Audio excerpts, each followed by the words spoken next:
오늘은 리튬 이온 배터리의 화재에 관련돼서 필요한 부분을 한번 정리를 해봤습니다. 지금 최근에 그 리튬 이온 배터리 관련해서 화재사가 엄청나게 늘어나고 있는데 2020년부터 보면은 쭉 하다가 2024년에 최고 많이 늘어났어요. 그래서 2020년에 한 300건, 2021년에 320건, 2022년에 345건, 그럼 2023년에 한 360건, 그러다가 2024년에 543건으로 늘어났습니다. 2025년 상반기는 한 300건 정도. 그러니까 뭐 1년 꽉 채우면 한 600건이 넘어간다고 봐야 되겠죠. 그 중에서 이제 가장 많이 발생하는 게 전공 킥보드, 그 다음에 이제 전기자동차. 뭐 통계가 복잡하니까 머리가 아픈데 이 정도로 마무리를 하고요.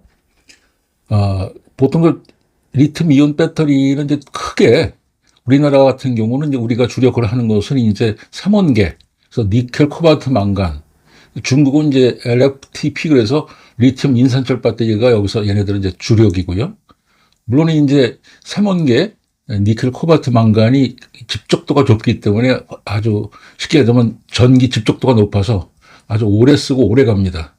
그 대신 이제 화재 오염이 발생을 하고, 그 다음에 중국에서 주력하는 리튬 인산철 배터리는 그 농도는 집약도는 떨어지지만 그래도 이제 화재는 그래 좀 튼튼하고, 그 대신 무게가 많이 나가, 철이 들어가니까.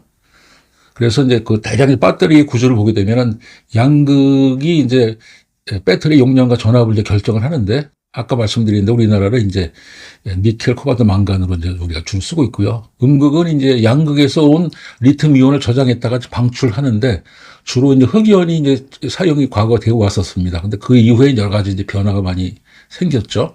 그래서 전해 그래서 이제 리튬 이온의 양극과 음극 사이를 원활하게 이동할 수 있는 매개체로서 액체 상태로 돼 있죠, 현재는. 근데 이게 이제 앞으로는 이제 전고체라고 그래가지고 이 전해액 없이 그냥 고체로 해서 화재 위험을 줄일 수 있는 이런 데 연구가 우리나라에서 아주 가장 막강하게 좀 진행이 되고 있습니다. 그래서 그 다음에 이제 음극과 양극 사이에 이제 분리막, PP, 그다음에 PE, 소리 얇은 막이 들어가 있는데, 이것이 이제 배터리를 오래 쓰다 보면은 살이 붙어가지고 약간 빵빵해지죠. 안에 이제 압력이 생깁니다. 근데 이제 음극에 아까 처음 말씀드리지만 이제 덴드라이트라는 게 발생을 해가지고 점점 나사모처럼 산처럼 자랍니다. 그래서 이게 아까 말한 분리막을 이제 뚫고 나와서 양극과 음극이 접촉을 하면 이제 열폭주 현상이 발생을 하고 순간적으로 폭발을 하게 되는 이런 문제가 발생을 하죠. 근데 아까 리튬 인산철 중국에서 주로 쓰는 거는 우리나라 이제 버스에만 주로 들어가는 버스는 무겁긴 해도 이거는 이제 화재 위험에서는 조금 떨어져 있습니다. 왜냐하면 그 전기의 집적도가 좀 떨어지기 때문에 그렇습니다. 네, 다시 한번 세밀하게 정리를 해보면요. 그 3원계 배터리하고 인산철 배터리하고 3원계 배터리는 에너지 밀도가 높아서 한번 충전을 하게 되면 주행거리가 길고 저온에서 성능 저하가 적습니다. 단점은 제조가가 비싸고 화학적 불안정성 때문에 그 인산철 배터리보다는 화재 위험이 좀 상대적으로 더 높고 민감하다, 이런 뜻이고요.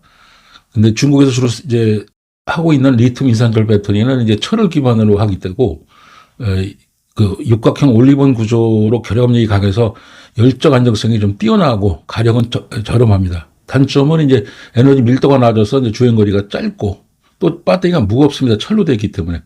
그다음에 겨울철에 성능 저하가 아주 뚜렷하게 떨어집니다. 그래서 아주 추운 겨울에는 성능이 많이 떨어지죠. 아까 말씀드린 대로 이제 화재 근원은 이제 덴드라이트가 발생을 해서 이것이 이제 PE를 뚫고 들어가서 양극과 음극이 합치기 때문에 열폭주 현상이 발생을 한다, 이런 얘기이고요.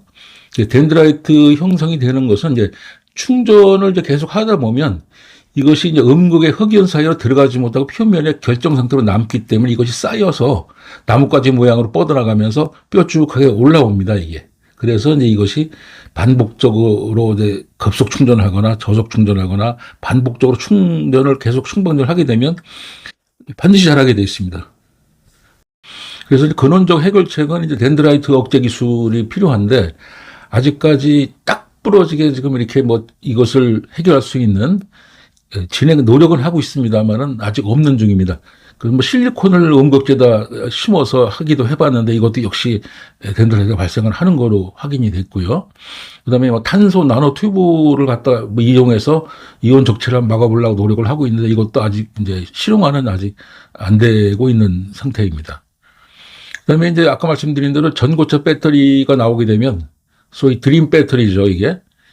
이것이 이제 최고 진화형인데 이것에 대한 연구는 이제 아직 완성은 안 됐습니다. 이것이 완성이 되면 이제 현재로서는 우리나라가 제일 많이 앞서 있다고 보통 얘기를 하고 있는데 이거 되면은 이제 여러 가지 부분에서 배터리 사고가 나서 불이 발생을 하는 것은 어쩔 수가 없습니다. 예를 들어서 사고가 나서 하체 충격에 의해서 뭐 배터리가 서로 강제적으로 음극 양극이 접촉을 한다.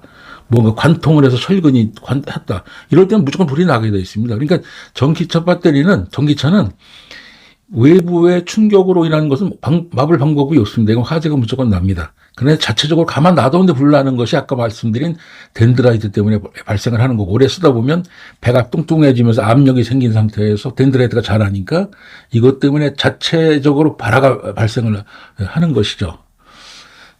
어떤 이 배터리는 불에 약하기 때문에 근본적인 화재를 막을 수는 없습니다. 여러 가지 노력을 할 뿐이죠. 그래서 이제 앞으로 이제 우리가 전고체 배터리가 만약에 개발이 된다면은 그때는 아주 좋은 이런 결과가 있을 거로 생각이 됩니다. 자, 오늘까지 말씀드리고 다음에 또 다른 컨텐츠를 가지고 또 찾아뵙도록 하겠습니다. 감사합니다.